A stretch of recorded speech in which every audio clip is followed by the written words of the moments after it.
Hi friends, welcome to Government Jobs Portal. Okay, so scientific assistant notification అనేది already release అవ్వడం జరిగింది meteorological డిపార్ట్మెంట్లోని. But మనకి BTech వాళ్ళు ఎలిజిబుల్లా కాదా అండ్ ఇంకొన్ని చాలామందికి చాలా డౌట్స్ అనేవి ఉన్నాయి. సో ఆ డౌట్స్ అన్నిటికీ మనకు ఒక నోటీస్ అనేది ఎస్ఎస్సి వాళ్ళు రిలీజ్ చేయడం జరిగిందనమాట. సో ఆ నోటీస్లో ఇచ్చిన డీటెయిల్స్ ఏంటో ఒకసారి క్లియర్గా చూద్దాం. సో చూడండి, మినిమం ఎడ్యుకేషనల్ క్వాలిఫికేషన్ వచ్చేసి మనకి డిగ్రీ ఆఫ్టర్ ఇంటర్మీడియట్. ఓకే, 10+2 తర్వాత డిగ్రీ ఎన్ని ఇయర్స్ ఉండాలంట? 3 years ఉండాలంట. ఆర్ఎల్స్ డిప్లొమా అయినా సరే 3 years ఉండాలంట. ఎప్పుడు? 10+2 తర్వాత. ఓకే, సో క్లియర్గా మెన్షన్ చేశాడు కాబట్టి బీటెక్ వాళ్ళు ఎలిజిబుల్ కాదు.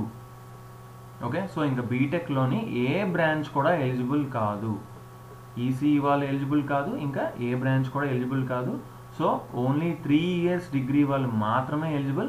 అది కూడా వాళ్ళు మెన్షన్ చేశారు ఆల్రెడీ నోటిఫికేషన్లోని, ఆ బ్రాంచెస్ మాత్రమే. Okay, so and main thing వచ్చేసి మనకి లాస్ట్ డేట్ అనేది ఎక్స్టెండ్ చేయడం జరిగిందనమాట. August 14th లాస్ట్ డేట్ పెట్టారు. సో ఈవినింగ్ 5 కల్లా మనం అప్లై చేసుకోవాలి కంపల్సరీగా ఆన్లైన్లో. Okay, and one more main thing ఏంటంటే ఎగ్జామ్లోని పార్ట్ 2లోని యాక్చువల్లీ మనకి physics, computer science and information technology, electronics and telecommunications subjects ఉంటాయని చెప్పి క్లియర్గా మెన్షన్ చేశారు. సో ఈ మూడిట్లోని ఏదో ఒకటి మాత్రమే చూస్ చేసుకుంటాం అనమాట. ఓకే, సో మీ బ్రాంచ్ బట్టి మీరు చూస్ చేసుకోవచ్చు.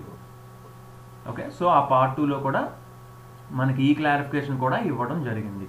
సో 3 ఉండవు, ఓన్లీ ఏదో ఒకటి మాత్రమే మన బ్రాంచ్కి తగ్గట్టుగా మనం సెలెక్ట్ చేసుకోవచ్చు. Okay, so okay guys, thanks for watching. తప్పకుండా లేటెస్ట్ జాబ్ నోటిఫికేషన్స్కి అండ్ మరిన్ని మంచి వీడియోస్కి తప్పకుండా మా ఛానల్కి సబ్స్క్రైబ్ అవ్వండి. అండ్ ఈ వీడియోని మీ ఫ్రెండ్స్ అందరికీ షేర్ చేయండి అండ్ కంపల్సరీగా ఈ వీడియోని లైక్ చేయండి. Thanks for watching and bye.